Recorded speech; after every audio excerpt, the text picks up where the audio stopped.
So hello everyone, welcome to NEET पे जीत series. मैं हूं आदेश फ्रॉम लर्नो हब, एक ऐसा फ्री लर्निंग प्लेटफॉर्म जहां आप पढ़ते हो math, physics, chemistry and biology absolutely for free, only at learnohub.com।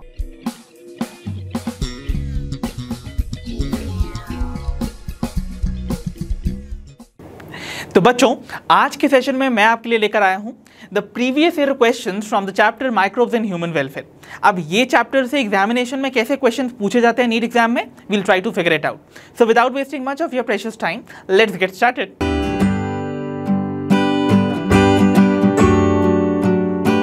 तो बच्चों, आ गया हमारी स्क्रीन पर हमारे आज के सेशन का पहला प्रॉब्लम। अब देखो, ये प्रॉब्लम 2017 में पूछा गया था, बड़ा सिंपल सा क्वेश्चन है। क्या कह रही है ये प्रॉब्लम, देखते हैं। Which of the following is correctly matched for the products produced by them? तो बच्चों, यहाँ पर आपको कुछ मैचिंग दे रखी हैं हर एक ऑप्शन में। फॉर एग्जाम्पल, यहाँ पर आपको फर्स्ट केस में नीचे ऑप्शन आपको एक ऑर्गेनिज्म का नाम दे रखा है और उसी के आगे उसका जो प्रोडक्ट है जो वो प्रोड्यूस करता है उसका नाम दे रखा है। And we have to find यहाँ पर कौन सा ऑर्गेनिज्म अपने प्रोडक्ट से करेक्टली मैच्ड है जो उसको प्रोड्यूस करता है बेसिकली, राइट। ओके, ऑप्शन देखते हैं। Option A is Acetobacter aceti और इसको यहाँ पर मैच किया जा रहा है with antibiotics. Come on tell me, Acetobacter aceti जो है वो एंटीबायोटिक्स प्रोड्यूस करता है? जी नहीं। याद कीजिए, एसिटोबैक्टर एसिटाई, नाम बता रहा है एसिटाई, कि ये एक ऑर्गेनिक एसिड, एसिटिक एसिड को प्रोड्यूस करता है जो नॉर्मली हम विनेगर जैसे बुलाते हैं, राइट। तो इसका मतलब यहाँ पर ये इनकरेक्ट मैच है, इसका मतलब ये ऑप्शन तो रॉन्ग हो गया। ठीक है, चलिए देखते हैं option B, that says penicillium notatum it is matched with acetic acid. Now C, क्या ये करेक्ट है? Obviously not. Penicillium notatum antibiotic penicillin की प्रोडक्शन में हेल्प करता है और यहाँ पर एसिटिक एसिड क्या है भाई? एसिटिक एसिड को प्रोड्यूस करता था यस एसिटोबैक्टर एसिटाई, इसका मतलब ये भी रॉन्ग हो गया। ठीक है ना।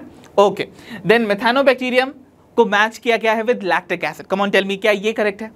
मेथानोबैक्टीरियम, नाम बता रहा है ये एक मेथानोजन है, मीथेन प्रोड्यूसिंग बैक्टीरियम, और ऑब्वियसली इसका प्रोडक्ट यहाँ पर लैक्टिक एसिड कैसे हो सकता है?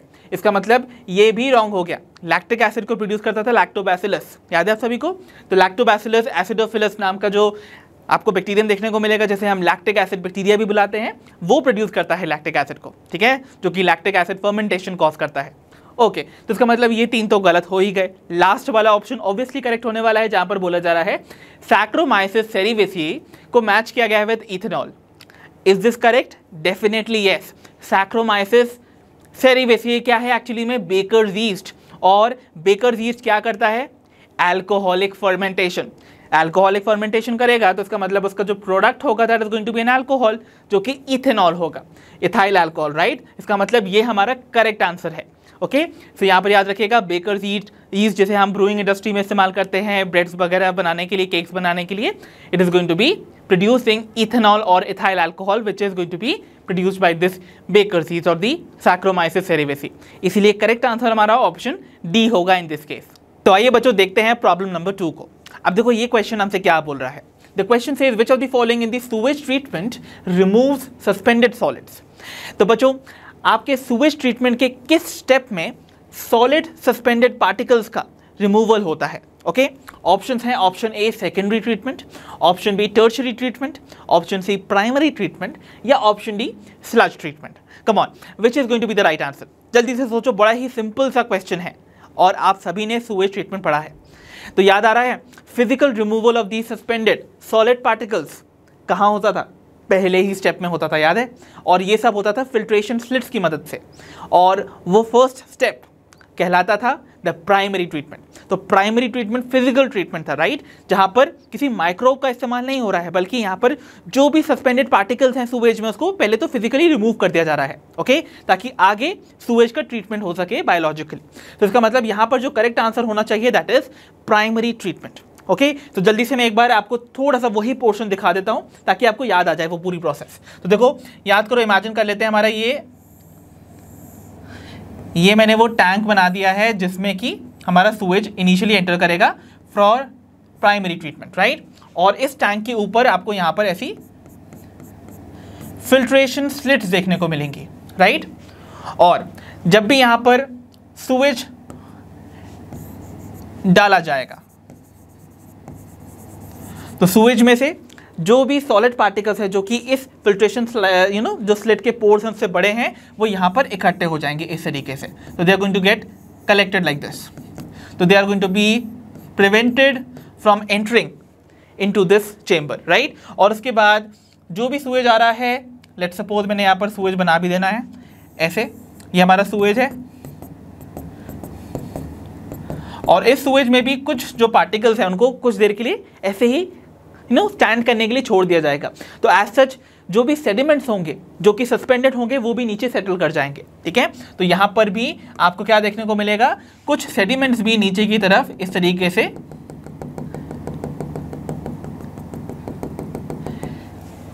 इकट्ठे हो जाते हैं। तो एज सच हमने क्या किया, जो लार्जर पार्टिकल्स थे सॉलिड पार्टिकल्स उनको रिमूव कर दिया, जो सेडिमेंट्स थे उनको भी यहाँ पर सेटल डाउन कर दिया, जिनको कि हम टाइम टू टाइम रिमूव भी करते रहेंगे। और बीच में ये जो फ्लूइड मिलता है इसको हम बुलाते हैं दी एफ्लुएंट। क्या बुलाते हैं? तो ये जो सुपरनेटेंट वाला पोर्शन है, जो रेसिड्यू वाला पोर्शन है वो तो रिमूव कर दिया जाएगा, और ये जो सुपरनेटेंट वाला पोर्शन है इसे हम बुलाते हैं एफ्लुएंट, जो कि पास ऑन किया जाता है टू द नेक्स्ट चेंबर जहां पर सेकेंडरी ट्रीटमेंट होता है, राइट, जहां पर बायोलॉजिकल ट्रीटमेंट किया जाता है with microbes. So I hope आपको याद आ गई होगी सूएज ट्रीटमेंट की entire process. So now I hope अब आपको समझ में आ गया होगा कि कैसे इसका आंसर प्राइमरी ट्रीटमेंट होगा। Got this very well. So this right answer would be options. तो चलिए बच्चों बढ़ते हैं प्रॉब्लम नंबर 3 पर from 2018। The question says conversion of milk to curd improves its nutritional value by increasing the amount of. तो बच्चों हमें बताना है जब मिल्क का कन्वर्जन हो रहा होता है कर्ड में, राइट, मिल्क का कन्वर्जन कर्ड में हो रहा होता है, तब जो इनमें से कौन सा वो विटामिन है जिसके अमाउंट के बढ़ने की वजह से उसकी न्यूट्रिशनल वैल्यू बढ़ जाती है, ठीक है। तो यहाँ आपको बताना क्या है, देखो conversion of milk into curd के टाइम पर कौन सा ऐसा विटामिन है जिसका अमाउंट बढ़ जाता है, जिसकी वजह से ओवरऑल न्यूट्रिशनल वैल्यू बढ़ जाती है। ऑप्शंस हैं, option A vitamin D, option B vitamin A, option C vitamin B12, option D vitamin E. And what do you think would be the right answer? Yes, exactly the right answer would be option C, vitamin B12. Vitamin B12 यहाँ पर content बढ़ा देता है conversion of milk into curd, जिसकी वजह से क्या होता है, आरबीसीज का मैचुरेशन। यहाँ पर आपको पता है ना विटामिन B12 की रिक्वायरमेंट होती है for the maturation of RBCs. अगर आरबीसीज मैच्योर नहीं होंगे तो एक एनीमिक कंडीशन अराइज करती है विच इज पर्नीशियस एनीमिया। याद है आप सभी को? तो यहाँ पर ये विटामिन B12 की अमाउंट बढ़ा देता है। So the right answer would be option C. I hope you got this one very well. तो चलिए बच्चों बढ़ते हैं प्रॉब्लम नंबर 4 पर, that is from NEET 2019 and the question says which of the following is a commercial blood cholesterol lowering agent. तो बच्चों इनमें से किस पर्टिकुलर सब्सटेंस को एक ब्लड कोलेस्ट्रॉल लोअरिंग एजेंट के नाम से मार्केट में कमर्शियलाइज किया जाता है? ऑप्शंस हैं, option A streptokinase, option B lipases, option C cyclosporin A, या फिर option D statin. And what do you think would be the right answer? Yes, the correct answer would be option D, statin. याद है statin को commercialize किया जाता है as the blood cholesterol lowering agent in the obviously blood itself. The reason being क्यों? Actually जो statin होते हैं ये competitively inhibit करते हैं उन एंजाइम को जो कि कोलेस्ट्रॉल प्रोडक्शन करते हैं। तो कोलेस्ट्रॉल बनाने के लिए जो एंजाइम है उसकी जैसा ही दिखने वाला ये मॉलिक्यूल है, और इंस्टेड ऑफ दैट एंजाइम ये मॉलिक्यूल जाके कोलेस्ट्रॉल के सिंथेसिस की प्रोसेस को रोक देता है by competitively binding with the substrate. Got it? इसीलिए अब यहाँ पर और भी जो ऑप्शन है जैसे स्ट्रेप्टोकाइनेज है, आप सभी को पता होगा स्ट्रेप्टोकाइनेज क्लॉट बस्टर की तरह एक्ट करता है। ये क्लॉट्स को रिमूव करता है from the blood of those patient जो कि एक्चुअली मायोकार्डियल इन्फार्क्शन से जूझ रहे हैं। या फिर यहाँ पर लाइपेजेस आप सभी को पता है ये एक्चुअली डिटर्जेंट्स के फॉर्मुलेशन में इस्तेमाल किया जाता है to remove oily greasy stain from the clothes. Then उसके बाद साइक्लोस्पोरिन ए आप सभी को पता है ये एक इम्यूनोसप्रेसेंट की तरह एक्ट करता है। इम्यूनोसप्रेसेंट जब ऑर्गन ट्रांसप्लांट होता है ना किसी पेशेंट में, तो उस टाइम पर इम्यून सिस्टम कहीं उस ऑर्गन को रिजेक्ट ना कर दे, तो ऐसे यहाँ पर मेडिकेशंस लेने पड़ते हैं जिन्हें हम इम्यूनोसप्रेसेंट्स बुलाते हैं। So cyclosporin A is one such immunosuppressant, ठीक है। तो यहाँ पर जो करेक्ट आंसर होगा that is going to be statin, जो कि ब्लड कोलेस्ट्रॉल के लेवल को डिक्रीज कर देता है। Option D is right. तो चलो बच्चों बढ़ते हैं प्रॉब्लम नंबर 5 पर। The question says which of the following can be used as a bio control agent in the treatment of plant disease. तो बच्चों प्लांट डिजीज के ट्रीटमेंट में इनमें से किस बायो कंट्रोल एजेंट का हम इस्तेमाल कर सकते हैं? ऑप्शन हैं, option A Anabaena, option B Lactobacillus, option C Trichoderma, या option D Chlorella. And the right answer would be exactly Trichoderma, जो कि एक फंगल बायो कंट्रोल एजेंट है। अब ये आपको याद कीजिए कहाँ देखने को मिलता था, ये यूजुअली आपको रूट इकोसिस्टम में बड़ा ही वाइड स्प्रेड देखने को मिलता है और ये एक्ट करता है अगेंस्ट मेनी पैथोजेंस। ओके, तो प्लांट पैथोजेंस मोस्टली को ये अटैक करता है, जिसकी वजह से प्लांट्स में डिजीज होने के चांसेस कम हो जाते हैं। तो इसका मतलब यहाँ पर जो राइट आंसर होगा that is going to be option C, trichoderma. याद आ गया? तो बच्चों चलिए बढ़ते हैं अपनी प्रॉब्लम नंबर 6 पर। The question is select the correct group of bio control agents. तो बच्चों यहाँ पर हर एक ऑप्शन में आपको कुछ ग्रुप ऑफ ऑर्गेनिज्म दे रखे हैं और आपको पहचानना है उस करेक्ट ऑप्शन को जिसमें दिए हुए सारे के सारे जो ऑर्गेनिजम्स हैं they are bio control agents. ठीक है, चलो option A is oscillatoria, rhizobium and trichoderma. क्या इसमें दिए हुए सारे के सारे ऑर्गेनिज्म बायो कंट्रोल एजेंट हैं? सोचो बच्चों, याद करो, only trichoderma over here is a bio control agent, याद है, जो कि प्लांट पैथोजेंस के अगेंस्ट वर्क करता है। तो इसका मतलब अकेला यही है। बाकी जो राइजोबियम एंड ऑसिलेटोरिया है, ऑसिलेटोरिया आप सभी को याद होगा ब्लू ग्रीन एल्गी है जो कि क्या करता है, नाइट्रोजन फिक्सेशन करता है। और इसका मतलब क्या होने वाला है, यहाँ पर जो राइजोबियम है जो कि एक बैक्टीरिया है और ऑसिलेटोरिया जो कि एक ब्लू ग्रीन एल्गी है, दोनों के दोनों यहाँ पर बायो फर्टिलाइजर्स की तरह एक्ट करते हैं, ना कि बायो कंट्रोल एजेंट्स। इसका मतलब क्या हुआ, they are going to get cancel. इसका मतलब ये ऑप्शन टोटली रॉन्ग हो जाने वाला है। ठीक है, तो this option is going to be wrong because यहाँ पर 2 एग्जाम्पल्स रॉन्ग निकल आए from the bio control agents. Then we move on to option B that says Nostoc, Azospirillum and nucleopolyhedrovirus. अब सोचो यहाँ पर कौन कौन से बायो कंट्रोल एजेंट हैं और कौन से नहीं। ऑब्वियसली नॉस्टॉक याद होगा, ये एक ब्लू ग्रीन एल्गी है जो कि अगेन नाइट्रोजन फिक्सेशन कॉज करता है और इसका मतलब क्या हुआ, ये नाइट्रोजन को अवेलेबल करवा रहा है टू द प्लांट्स। इसका मतलब ये बायो फर्टिलाइजर की तरह एक्ट कर रहा है। दैट मीन्स ये करेक्ट हो नहीं सकता। एजोस्पाइरलम भी यहाँ पर क्या करने वाला है, एक बायो फर्टिलाइजर की तरह एक्ट करने वाला है, राइट, तो ये भी नहीं हो सकता है। न्यूक्लियोपॉलीहेड्रोवायरस जो है वो बैक्यूलोवायरसेस की कैटेगरी में आते हैं, है ना, it is one of the genus जो कि उसमें आपको देखने को मिलेगा बैक्यूलोवायरसेस में। और ये बैक्यूलोवायरसेस जो है वो सर्टेन इंसेक्ट्स एंड आर्थ्रोपोड्स के अगेंस्ट वर्क करते हैं। दैट मीन्स यहाँ पर ये अकेला ही एक बायो कंट्रोल एजेंट था। बट एज सच यहाँ पर 2 गलत ऑप्शंस हैं, इन इस ऑप्शन में 2 गलत एग्जाम्पल हैं, तो we will have to cancel this one out. ठीक है, चलिए ऑप्शन सी पर चलते हैं, दैट इज बैसिलस thuringiensis। तो आपने इसका नाम तो सुना ही होगा। Okay, so bacillus thuringiensis, then we have tobacco mosaic virus and aphids. अब देखो बच्चों, यहाँ पर bacillus thuringiensis is basically a bio control agent, right. ये यहाँ पर डिफरेंट जो इंसेक्ट्स हैं उनको किल कर देता है, ओके, उनके लार्वा को किल कर देता है रैदर, ओके। बट यहाँ पर अगर हम बात करें टोबैको मोजाइक वायरस का, तो ये बायो कंट्रोल एजेंट नहीं है, रैदर ये खुद एक पैथोजन है, ओके, ये खुद एक डिजीज कॉज करता है। इसका मतलब ये यहाँ पर बायो कंट्रोल एजेंट के कैटेगरी में प्लेस नहीं किया जाएगा। देन अगर हम बात करें एफिड्स की भी, तो एफिड्स भी पेस्ट हैं, तो इसका मतलब क्या हुआ, ये भी इनकरेक्ट होगा, ओके। तो इसका मतलब यहाँ पर ये टोटल जो ऑप्शन होगा that is going to be totally eliminated.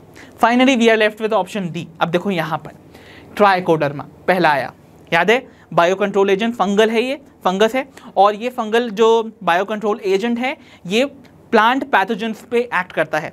मतलब यहाँ पर प्लांट के पैथोजन को बढ़ने नहीं देगा, प्लांट्स में डिजीज को होने नहीं देगा इसकी वजह से, ओके। बैक्यूलोवायरस मैंने बताया, बैक्यूलोवायरस का ही एक यहाँ पर जीनस आपको दिखाया जा रहा है, न्यूक्लियोपॉलीहेड्रोवायरस, और ये कैसे एक्ट करता है, bye acting again arthropods and insects, ठीक है।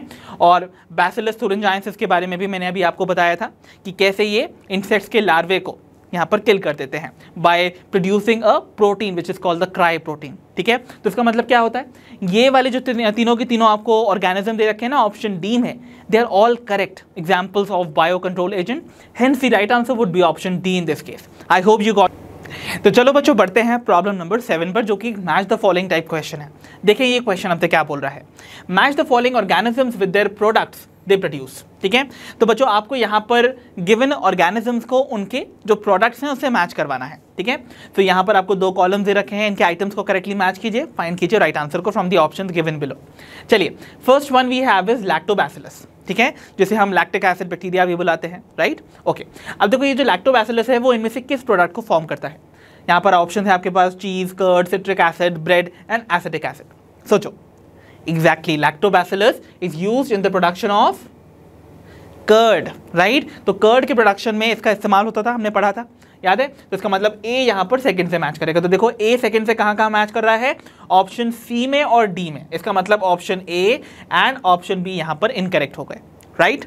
ठीक है, चलो बढ़ते हैं अपने बी वाले आइटम पर, दैट इज सैक्रोमाइसिस सेरिवेसिए। अब सैक्रोमाइसिस सेरिवेसिए जो है वो किस चीज़ की प्रोडक्शन में हेल्प करेगा, याद करो, ये हेल्प करता है इन द प्रोडक्शन ऑफ ब्रेड। इसे हम बेकर्स ईस्ट बुलाते हैं ना, तो ये ब्रेड के प्रोडक्शन में हेल्प करता था, याद कीजिए। इसका मतलब यहाँ पर बी जो है वो 4 से मैच करेगा, जो कि यहाँ पर सी और डी दोनों में ही कर रहा है। Okay, then we'll move on to the C1, aspergillus Niger.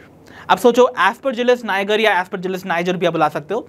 यहाँ पर ये पर्टिकुलर जो फंगस है वो इनमें से किस प्रोडक्ट के फॉर्मेशन में हेल्प करेगा, याद कीजिए। It was helpful in the production of an organic acid. कौन सा ऑर्गेनिक एसिड था वो? इट वॉज सिट्रिक एसिड, याद कीजिए। तो इसका मतलब यहाँ पर सी जो है that is going to match with the third one. तो सी यहाँ पर थर्ड से मैच कर रहा है, जो कि एग्जैक्टली ओवर हियर है इन ऑप्शन डी। तो इसका मतलब ऑप्शन सी भी रॉन्ग हो गया। Okay, and finally we have Acetobacter aceti. नाम ही बता रहा है, एसिटाई मीन्स यहाँ पर ये एसिटिक एसिड विनेगर के प्रोडक्शन में हेल्प करेगा। तो इसका मतलब ये यहाँ पर 5th से मैच करेगा। सो डी 5th से मैच कर रहा है ओवर हियर। ऑप्शन हमारा जो डी होगा that is going to be correct in this case. So I hope आपको ये क्वेश्चन अच्छे से समझ आया होगा। बच्चों, next we have on screen is problem number 8 from the year 2020। आइए देखते हैं ये क्वेश्चन क्या कहता है। The question is which of the following is put into anaerobic sludge digester for further sewage treatment. तो भाई इनमें से कौन से ऑप्शन में दिए हुए सब्सटेंस को हम ऐड करते हैं एनारोबिक स्लज डाइजेस्टर में, ताकि आगे जाके फर्दर जो सूएज ट्रीटमेंट है वो कंप्लीट हो सके। ठीक है, तो ऑप्शन है, option A effluents of the primary treatment, option B primary sludge, option C floating debris, या फिर option D activated sludge. And the right answer would be obviously क्या हो सकता है? Exactly option D, activated sludge. So आप सभी को याद होगा, जो सेकेंडरी ट्रीटमेंट होता था जिसे हम बायोलॉजिकल ट्रीटमेंट बुलाते हैं, उसको कैरी आउट करवाते थे कुछ फ्लॉक्स ऑफ माइक्रोब्स। याद है, उन फ्लॉक्स में माइक्रोब्स के कौन कौन से माइक्रोब्स होते थे? बैक्टीरिया एंड फंजाई, जो कि बायोलॉजिकल डिकम्पोजिशन कॉज करते थे ऑर्गेनिक मैटर का। एंड फाइनली वो सेटल डाउन कर जाते थे नीचे की तरफ in the biological tank itself. अब उस सेटलिंग टैंक में ये जो फ्लॉक्स सेटल हुए थे उन्हें हम बुलाते थे एक्टिवेटेड स्लज, और ये एक्टिवेटेड स्लज को निकाल कर हम ऐड करते हैं इन दी एनारोबिक स्लज डाइजेस्टर। सो एनारोबिक स्लज डाइजेस्टर में क्या होता है? यस, एनारोबिक डाइजेशन होता है ऑर्गेनिक मैटर का, और प्रोडक्शन होता है गैसेस का, जैसे कि कौन कौन सी गैसेस?